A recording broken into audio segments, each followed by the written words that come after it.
But yeah, you know what? I'm slowly getting used to the complexity of the car, and I'm not intending to use it until I need it. But it's nice to know it's there.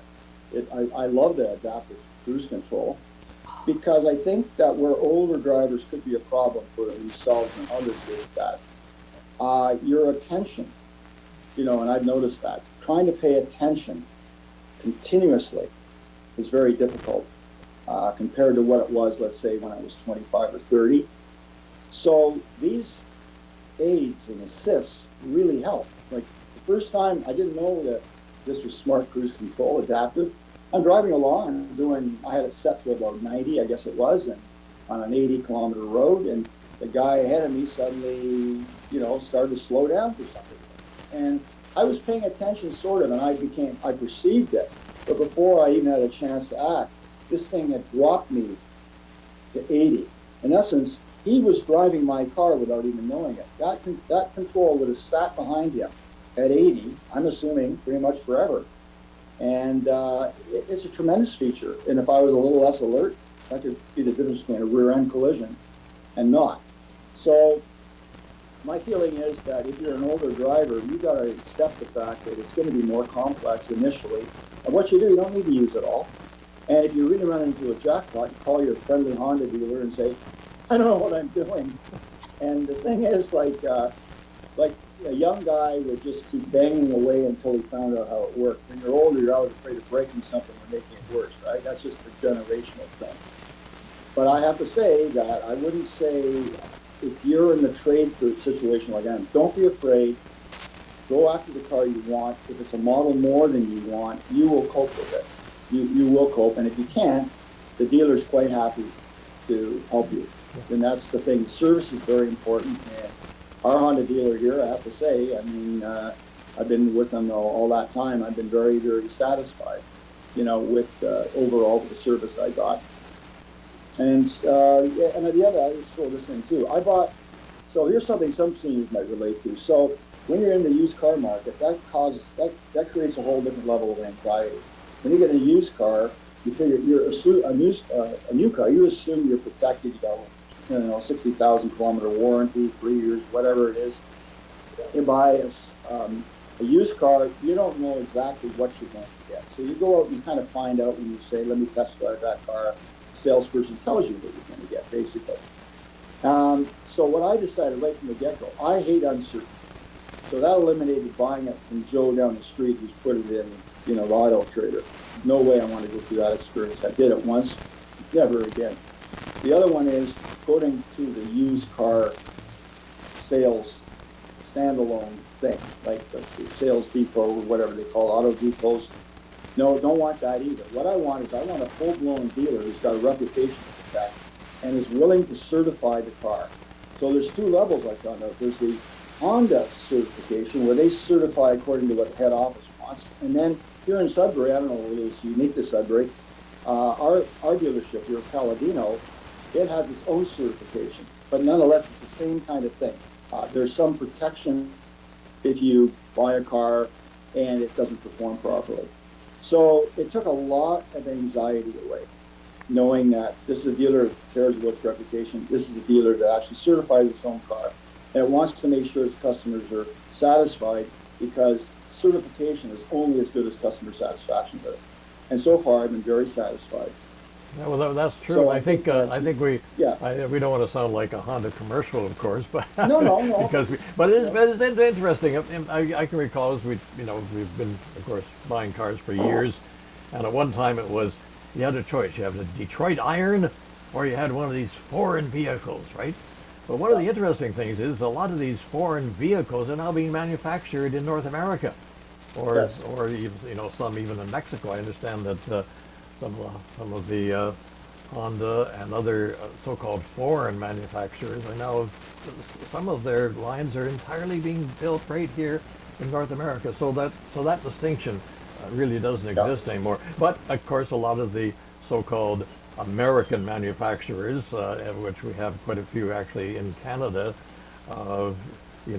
Chrysler in particular, and these vehicles have now come up in quality as well. They've had to match some of the quality of the so-called foreign uh, vehicles. But I want to ask Megan, you know, when we're talking about, and John sort of alluded to it, this sort of guarantee. And now we understand that due to the pandemic, used car or pre-owned vehicles are now a little pricier than they were before. So you want to make sure that you're getting something in the way of a guarantee that you're not buying what's the expression, a pig in a poke. So you want to make sure that this vehicle is not going to be a lemon, as it were. Any suggestions in that regard? Well, what John was saying is absolutely right. I mean, I know for Honda specifically, you're looking for a certified used vehicle. And before we were part of Honda's certified used vehicle program, we still did everything that they would have asked for the most part. I mean, we go over and above. And I think that the market that we're in now and the industry is calling for a higher standard on pre-owned vehicles. So I think that with basically any manufacturer, you're really going to find that any pre-owned vehicle, for the most part, is going to be in pretty good shape. And you'll get a good feeling when you are shopping of what that entails. I mean, somebody walks into my office, I give them a full reconditioning report. All the money that we've spent on the vehicle to recondition it. We don't call it certifying it because we go over and above. I mean, if the tires, they pass a safety, but, they've only got a year left on them, we're just going to change them. I mean, it's all about the big picture. We're looking at the big solution here where you're going to look at this vehicle and say, I bought an awesome pre-owned vehicle that felt new from Great Lakes Honda. And now I'm going to send my friends, my family, and I'm going to buy my next car from you and then another car from you because you had a great experience, right? And that is a big reason, part of the reason that these cars are a little bit more expensive, but they're realistically, there's a part of it that's they're just worth more these days. That's true. But is there the possibility? We only have a few minutes left here, but there's a couple of other things I wanted to cover. Now, in my instance, I have a vehicle that's getting close to 15 years old, and other seniors may have older vehicles. Is there a consideration that maybe drive these vehicles around town and then rent a car for your weekend trip or your special trip? Is that a consideration rather than going out and spending $30,000 on something new or used? It definitely is a consideration, and there are people who like to do that, but I also think that I've seen a lot more people who don't want the headache. And it depends what vehicle you have, what age it is, and what kind of experience you've had. I mean, it sounds like with yours, it's in good shape, and it sounds like with that, that '09 Honda Fit, you never really had that headache. But a lot of people do experience headaches with older vehicles where they say, I don't want to wake up one morning and then, have a weird clunk and have to worry about it. And even if, it is just around town, it's like, well, but I had an appointment to get to. And now I have to miss my appointment. And now I have to bring it to the shop. And now I have to find out how much it's going to cost me. And a lot of people are saying, I don't want the headache the way that they may have in the past. It's just our society's evolving a little bit in that way, I find. That's true. And also looking at, the actual purchase price is just one cost of car ownership. In particular, you're looking at, of course, licensing and insurance.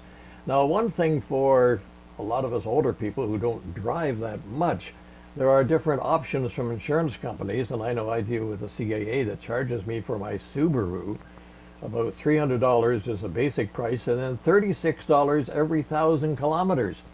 And I don't think that, of course, it's been the pandemic year. I don't think I've spent much more. As a matter of fact, they've given me discounts because I don't drive that much. I think I've only put a couple of 1,000 kilometers on, and so therefore, this insurance has been very reasonable. And but this would be only for those people who don't take longer trips, and they have to be under 5,000 kilometers a year.